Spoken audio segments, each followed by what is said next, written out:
కాకినాడ సిటీలో తొలి మహిళా ఉపాధ్యాయురాలు సంఘ సంస్కర్త మాతా సావిత్రిబాయి పూలే విగ్రహాన్ని కాకినాడ ఇంద్రపాలెం జంక్షన్ వద్ద ఏర్పాటు చేయడానికి ప్రజా సంఘాలు ప్రయత్నించగా పోలీసులు అడ్డుకొని తొలగించారు.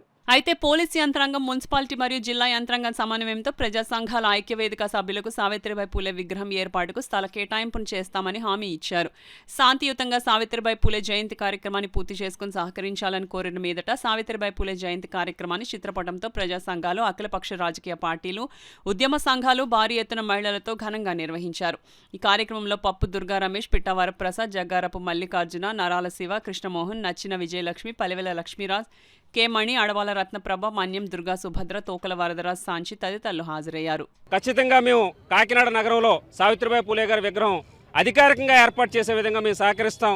మీరందరూ కూడా శాంతియుతంగా జయంతి కార్యక్రమం జరిపించుకుని డెలిగేషన్ మా దగ్గరకు వచ్చినట్లయితే కలెక్టర్ గారితో మాట్లాడి మీకు పర్మిషన్ ఇప్పిస్తామని చెప్పి ఉన్నతాధికారులందరూ కూడా తెలియజేయడం జరిగింది.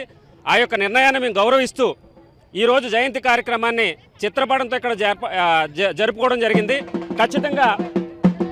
ఖచ్చితంగా ఈ యొక్క సావిత్రిబాయి పూలే గారి యొక్క జయంతిని వచ్చే సంవత్సరం నుంచి ఈ కాకినాడ నగరంలో ఏర్పాటు చేయబోయే విగ్రహం దగ్గర మేమందరం కలిపి ఘనంగా జరుపుకుంటామని చెప్పి తెలియజేస్తూ, మరొక డిమాండ్గా ఏదైతే గత ప్రభుత్వంలో ఈ యొక్క కాకినాడ నగరంలో ఉన్న జ్యోతిరావు పూలే గారి యొక్క పేరును ఒక కాలనీకి తొలగించడం జరిగింది.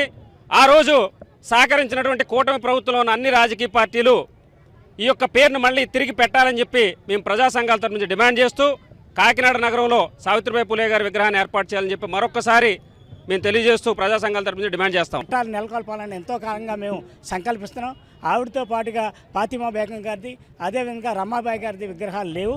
మగాళ్ళ విగ్రహాలు ఉన్నాయి కానీ ఆడవాళ్ళ విగ్రహాలు లేవు. ఆడవాళ్ళ విగ్రహాలు పెట్టాలని అనేక సార్లు మేము అనుకున్నా ప్రభుత్వం సహకరించట్లేదు. ఈరోజు రాత్రి ఇక్కడ మేము విగ్రహం పెట్టాలంటే కలెక్టర్ గారు, ఎస్పీ గారు ఇక్కడ పెట్టొద్దు, మీకు మంచి ప్లేస్ ఇస్తాం, అక్కడ పెట్టుకుందరు కానంటే వారి మాటలను మేము గౌరవించి ఈరోజు ఇక్కడ మామూలుగా చిత్రపటం పెట్టే కార్యక్రమం చేశాం.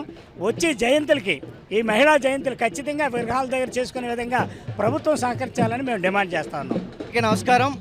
ఈరోజు మాతా సావిత్రిబాయి పూలే 194వ జయంతి సందర్భంగా మహిళా మూర్తులందరికీ కూడా శుభాకాంక్షలు తెలియజేస్తా ఉన్నాను. అలాగే రాష్ట్ర ప్రభుత్వానికి కూడా మేము చాలా రిప్రజెంటేషన్లు ఇవ్వడం జరిగింది. మహిళా మూర్తులకు భారతదేశ తొలి ఉపాధ్యాయురాలుగా శ్రీ మాతా సావిత్రిబాయి పూలే గారు ఉండటం, ఆవిడ విగ్రహం మన కాకినాడ నడిఒడ్డున ఉండాలని మేము అనేక మార్లు మేము చెప్పినా సరే ఎవరు కూడా పట్టించుకునే సందర్భంగా నిన్న రాత్రి ఇక్కడే మేము ఒక విగ్రహాన్ని పెట్టడం, పోలీసు వారు కూడా దానిని తొలగించడం కూడా జరిగింది. మేము ఈ సందర్భంగా పూలే గారు అండ్ సావిత్రిబాయి పూలే సందర్భంగా అడుగుతూ ఉన్నాం, డిమాండ్ చేస్తూ ఉన్నాం, తప్పనిసరిగా మాకు ఒక మంచి ప్రదేశంలో కాకినాడ నడి ఒడ్డున సావిత్రిబాయి పూలే విగ్రహం పెట్టి తీరాలి అని సందర్భంగా తెలియజేస్తూ మహిళలందరూ కూడా దీనిని తీవ్రంగా ఖండించాలని, లేకపోతే మేము కూడా తీవ్రంగా దీనిని ఒక పోరాటంగా తీసుకువెళ్లాలని సందర్భంగా తెలియజేస్తాం.